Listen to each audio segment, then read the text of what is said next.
to another episode of the Choose to Love podcast.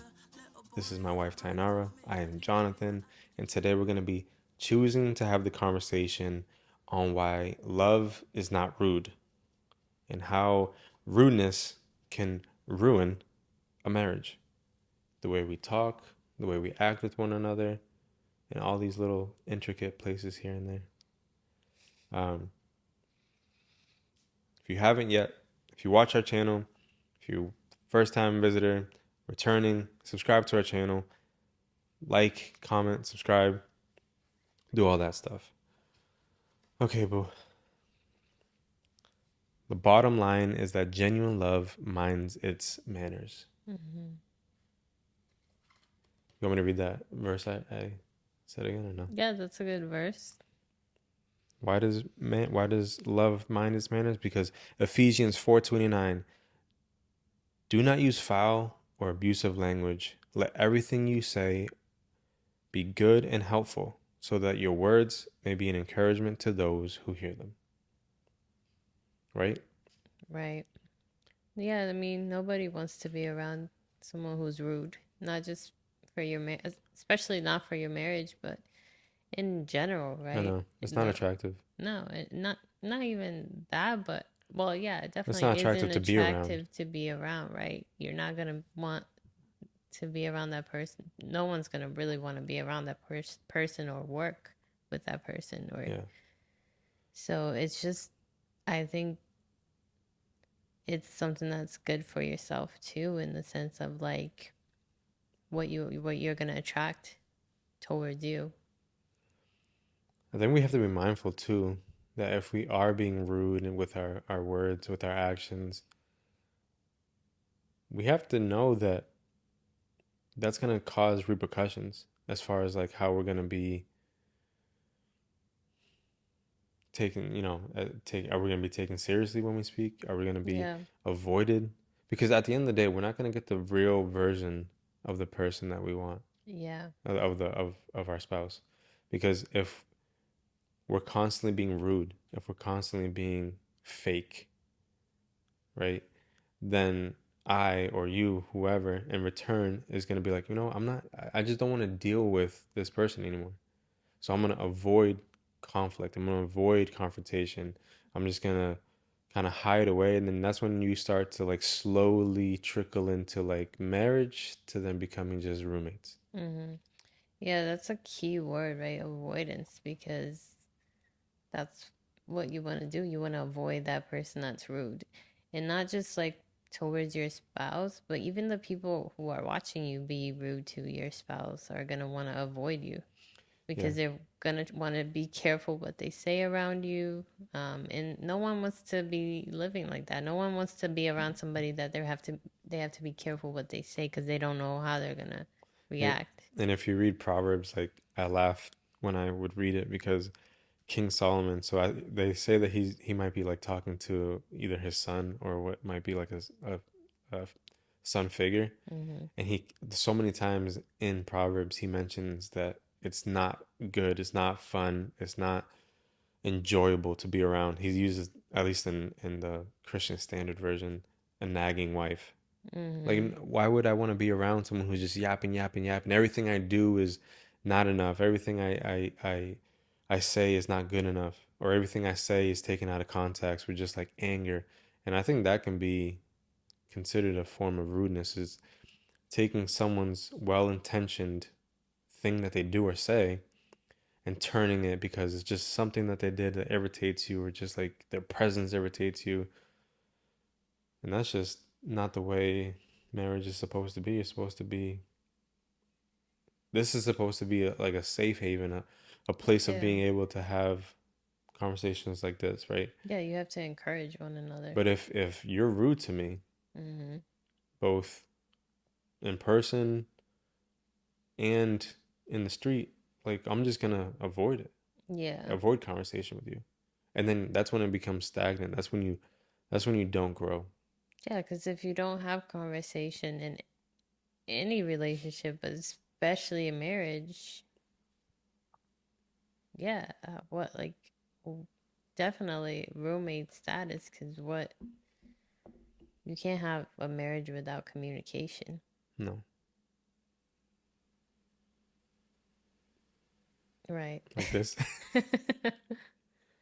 So, what do you think?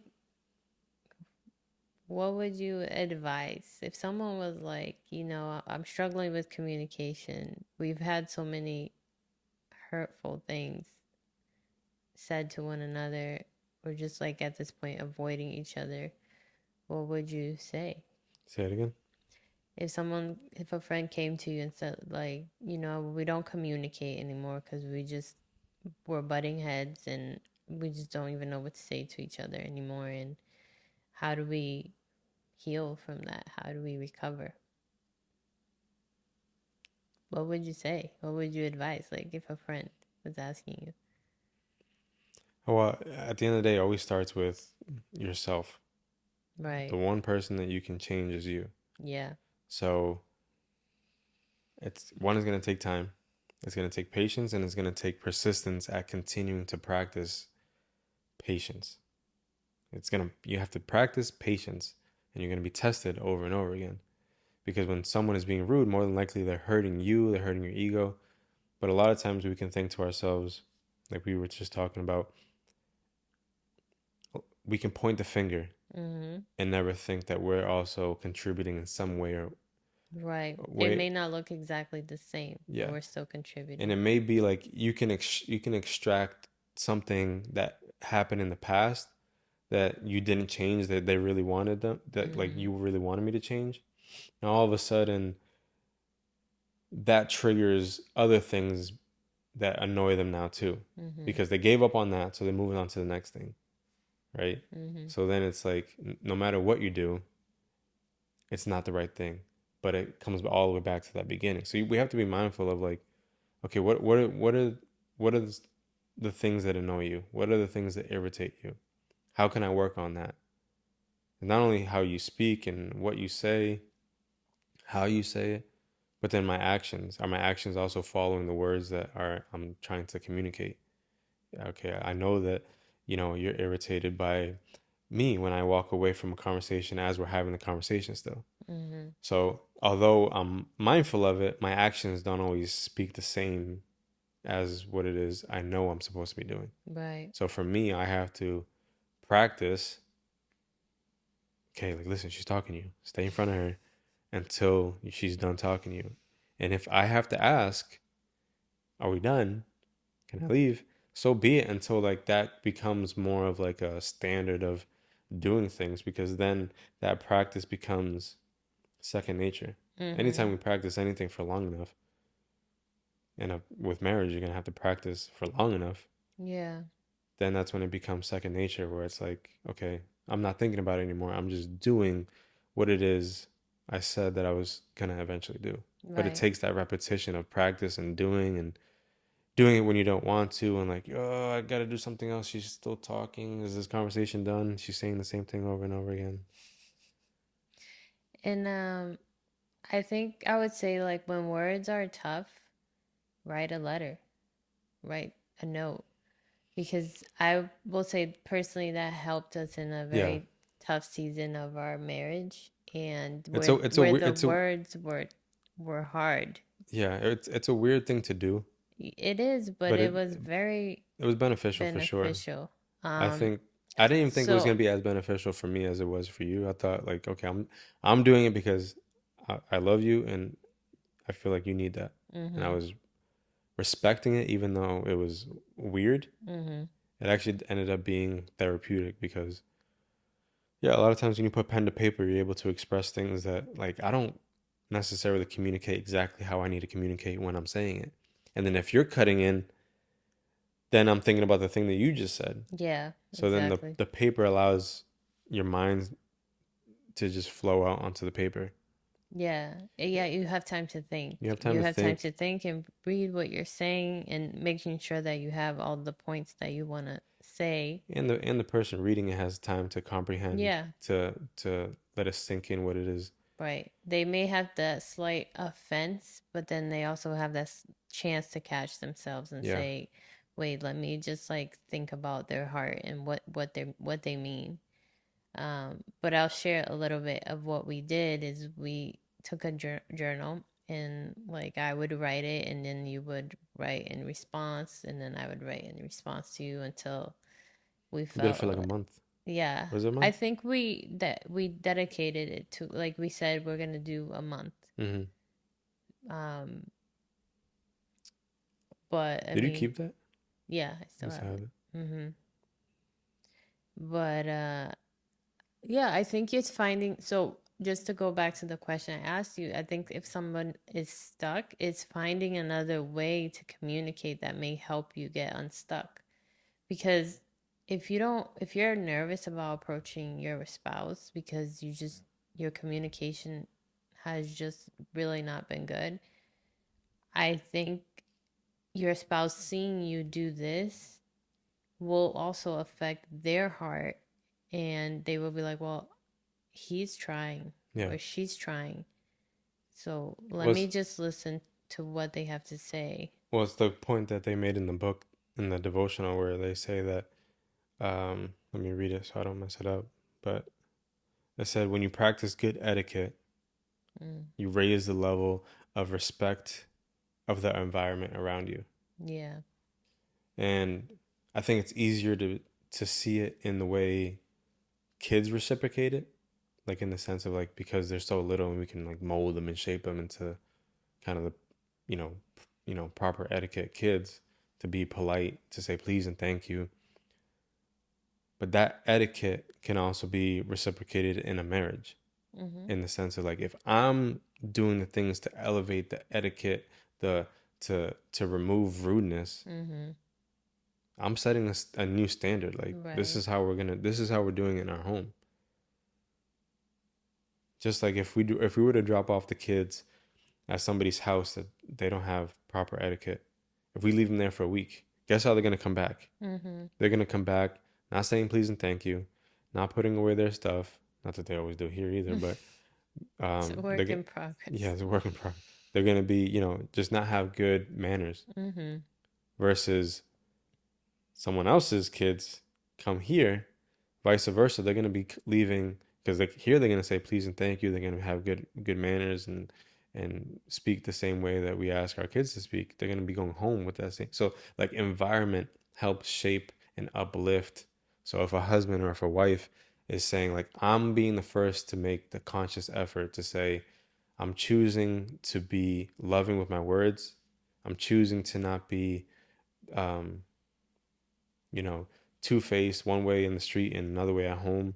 I'm choosing to love you and not have any space for, you know, ill manners, preconceived notions of what it is he's trying to say, what it is he's trying to do. I'm choosing to be the one to make that first effort. Mm-hmm. That's when the next person says, like, eventually, hopefully, right?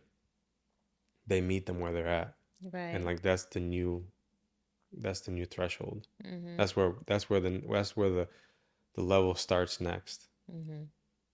And it's not to say that like you can't be honest with people about the situation that's going on with your spouse, even though that it's going to come out negatively about your spouse and yourself. Mm-hmm. But make sure you're careful about who you're speaking to because it's not about holding everything in either. Like if you do need to talk about something so that it can help you just process, not to go and talk bad about your spouse, but to process what's happening so that whoever's listening to you could potentially help you, you know,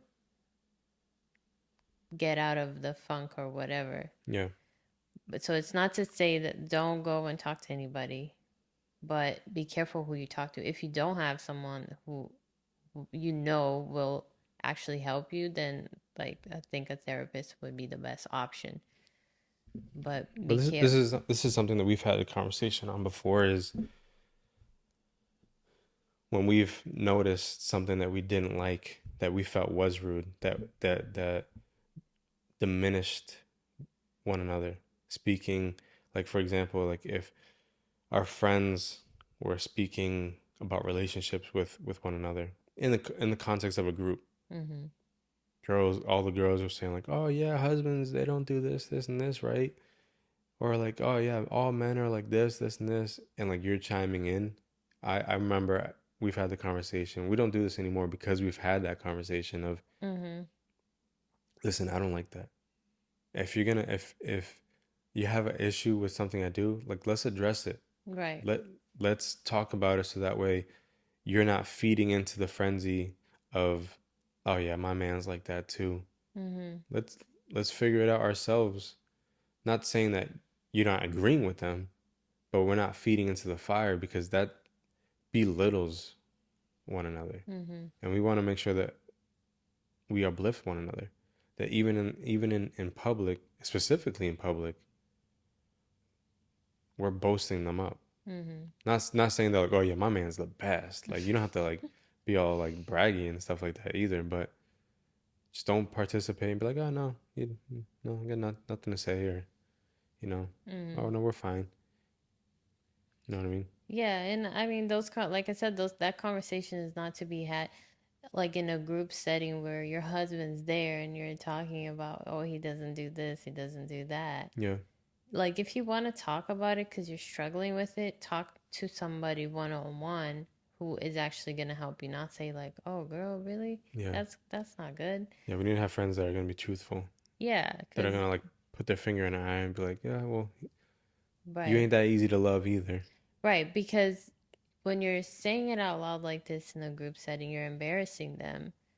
And no one's gonna come and say, "Hey, you don't do this either," because they don't want to embarrass you. Right. Or hopefully you They're don't start. thinking it, they're thinking it. But like you could also be making a fool of yourself by contributing to a conversation like that. Yeah. Um, yeah. I think it's also when we say certain things like, oh, he never does this right.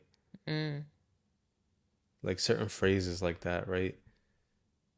Or you never do this. yeah. That's rude because it's taking something that someone's maybe possibly trying Yeah. and you're putting them down Mm-hmm.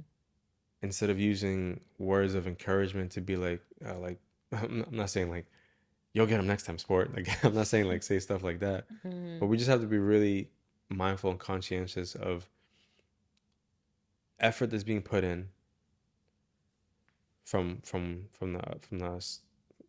spouse, Mm-hmm. and then choosing to see the effort, choosing to uplift them. Yeah, And it's okay to. That's a good point. And it's okay to mess up when you if you do say, oh, you never did this, and say that, wait, no, I'm sorry, like I do see that you're putting in that, because I mean it takes practice, yeah. right? It Because if you're used to saying like, oh, you never do this and you don't do that, it takes practice for, but you it's okay to catch yourself, because I think sometimes we say it and then we think about, oh man, I shouldn't have said that. But it's good for you to say that you shouldn't have said that, because then that helps the person who heard it uh feel that you actually see their efforts. Especially when you say never, because obviously never implies that you've never done it. But like even if they've done it one time, you're like, man, I did They that one tried. time. I tried that one time. Like give me Yeah. some sort of like, Yeah, so you say, no, like, I do see that you try, you're trying and you tried this specific time, and I appreciate the effort you're putting in. And I think by saying that, will encourage the person to continue to want to do it, to yeah, make the seeing that they're change, putting see that the person is seeing that they're putting in the seeing effort. it and appreciating it. Yeah, appreciation is something that it's weird sometimes though. Like when you first start, when you're mindful of it and you have a conversation of it about it, Mm-hmm. then going and doing it, it's awkward at first Yeah. because it's not normal to be thinking about like I need to try to do better at this. All of a sudden, I'm like, oh, thank you so much for like whatever. Thank you for trying. You're Mm-hmm. like, thank you for trying. Why would you even say that? But it's again, it's that like practice Mm-hmm. of like then it becomes second nature where it doesn't feel awkward. You're not thinking about it before you say it. You're not thinking about it when someone tells you, are you? No. I was just admiring your eyes. They look really nice in the light. Girl, do they? Yeah, they look nice. Thanks. You're welcome. They look brown. No, they like look light brown. That's why you fell in love with me. Mm-hmm. You know why I fell in love with you? What? All the purple. Yeah, I knew you were gonna say that. Anyway, yeah. So, and it's also important to not go in with the attitude of like, oh, this is me. He needs to take me for who I am. No, because love will change people. Love should change Yeah. people. You should change for the people you love because if they're not okay with a behavior, especially if it's a negative behavior, like you have to think about that. Consider their feelings, be considerate. Yeah, I mean, they say here to be rude is to be embarrassing or irritating. In a marriage, it could be a foul mouth or poor table manners or a habit of making sarcastic quips. And at the end of the day, it's like they said, it's just no fun to be around a rude person.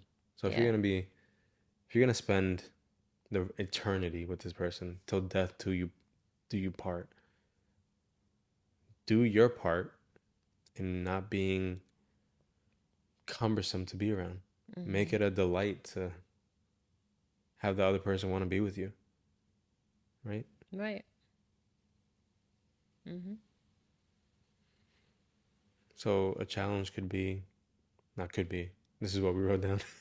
This is what I wrote down. Challenge this week. Sit down with your spouse and ask them two things. Ask them what are two things that cause them to feel irritated or uncomfortable with you.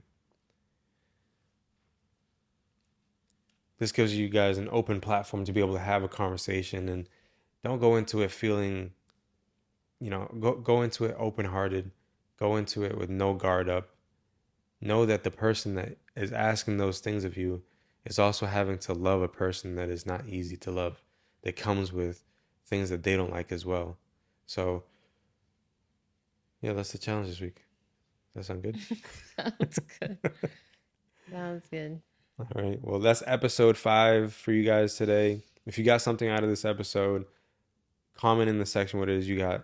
Comment also maybe what it is you use to combat rudeness in your marriage, what it is you've overcome with a rude spouse, how you have been able to work on that in your marriage. Mm. We want to hear them. We want to see what it Yeah. is people are dealing with, if anyone even comments. Yeah, but it's also nice to hear what other people have to say because sometimes you can even end up using it for your marriage. Yeah, and it's also nice to know that you're not the only one going through something. Yeah. Because a lot of times, most of the time, when we're going through something, we're like, we're the only ones. Yeah, We ain't the only ones. You're for not the only sure. ones going through something, but you deserve to put Hmm. effort into your marriage. Your marriage deserves it. All marriages deserve to have each partner putting in equal effort to make it work and to make it flourish. Yes, So, both partners, yeah, exactly. choose to love, invest in your marriage, and remember, God loves you. He wants a relationship with you, and He wants you to live a life on purpose for purpose. Bye. Have a beautiful time. Have a beautiful time.